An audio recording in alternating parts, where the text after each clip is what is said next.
Sure is getting cold.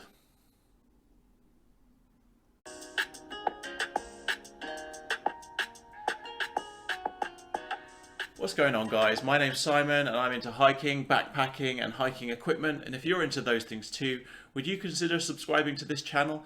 Because that's what the channel is all about.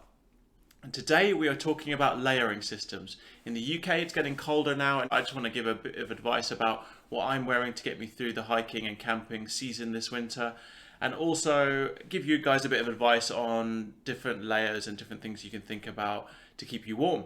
Okay guys, so the first thing to consider is which base layer you're going to wear. So the purpose of a base layer is to trap warm air between the layer and your body to keep you warm. The toss-up is between synthetics and merino wool. So I personally use, here's my Decathlon by Quechua brand merino wool base layer, and the beauty of merino wool is that it will wick sweat away from your body. It can be expensive, but it will keep you nice and warm and actually keep you more warmer than synthetics will. Obviously synthetics generally cost around half the price, which is why some people may buy them, but they're not going to have the same sort of ability to wick sweat away from your body like merino wool does.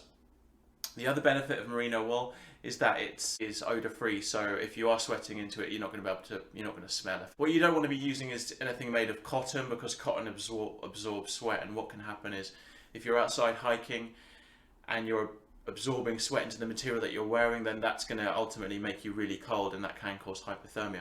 But the second layer is a mid layer, and the point of a mid layer is that it's meant to move the sweat through or the water vapor through your body, and so it needs to be breathable so that the water vapor can pass through your body to trap your body heat. Now I tend to use a fleece, and fleeces are really common for mid layers because they're not too heavy and they keep you warm. You'll see I'm actually wearing the mid layer that I use, which is the Berghaus half stop, half zip fleece. So the zip only goes half the way, which I really like because it keeps the warmth in, so you don't have anything coming in down here.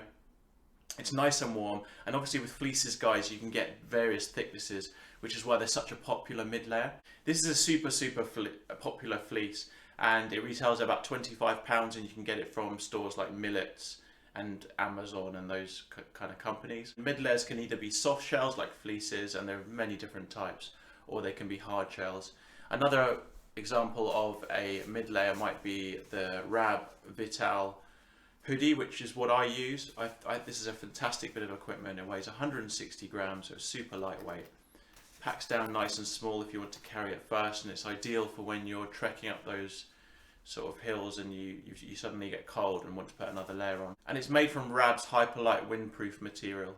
160 grams, as mentioned, retails about £35, and packs into this nice little case here. If I just open it up, it then just unravels like so, and it just provides good resistance from the wind, and also obviously comes with the hood. Show you a video now of what it looks like on.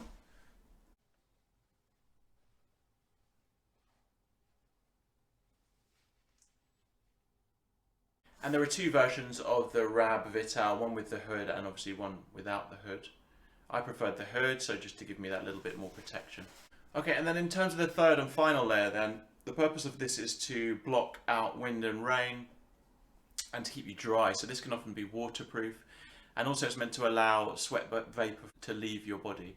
The materials used to make outer layers are paramo, coated nylon or membrane, and obviously depending on the properties of these materials, they do different things. For example, paramo has been designed to effectively be more breathable, and that was invented in the 1980s to allow sweat vapor to leave your body, because it was noticed that back then things were much less breathable. So although they're keeping you dry, they weren't actually allowing you were getting very hot in them. And an example of an outer layer might be a Gore-Tex waterproof jacket, which would generally be thicker than the other two layers, but it would keep you dry and keep the wind out. Okay, in terms of what I use then, I kind of work slightly differently, and you'll have noticed in some of my videos. So I do use a merino wool base layer, but then on top of that, depending on how hot it is, I'll wear the fleece generally to hike in. And then in the evenings I'll put my down jacket on. Now a down jacket can be used as a mid layer, and it can also be used as an outer layer. It's generally up to you guys. So I use the 4 class from Decathlon again, down jacket. I think it cost around $39.99, so it's amazing value. Packs down nice and small, so I don't feel like I'm Michelin Man in it. I can move around in it, and it keeps me super, super warm.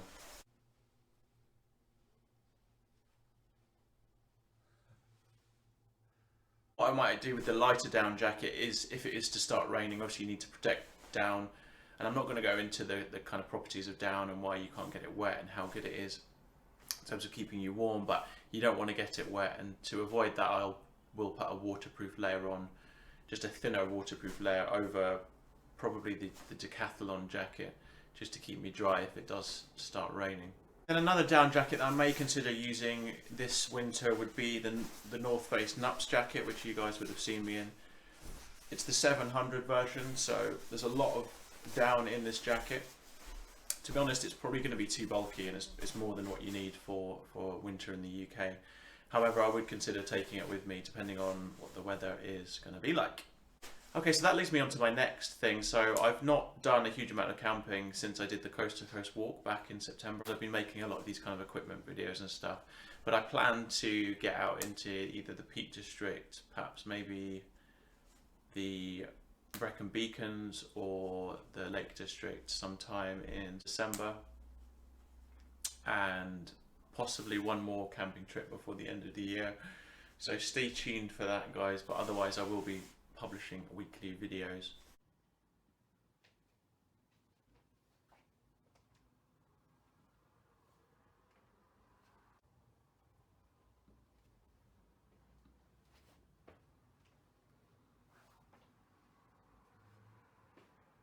Okay guys, that's it from me. If you like what you've seen, hit the thumbs up, subscribe for more, and hit the bell notification so that I can send you a video every time I make one, and I will see you on the next one.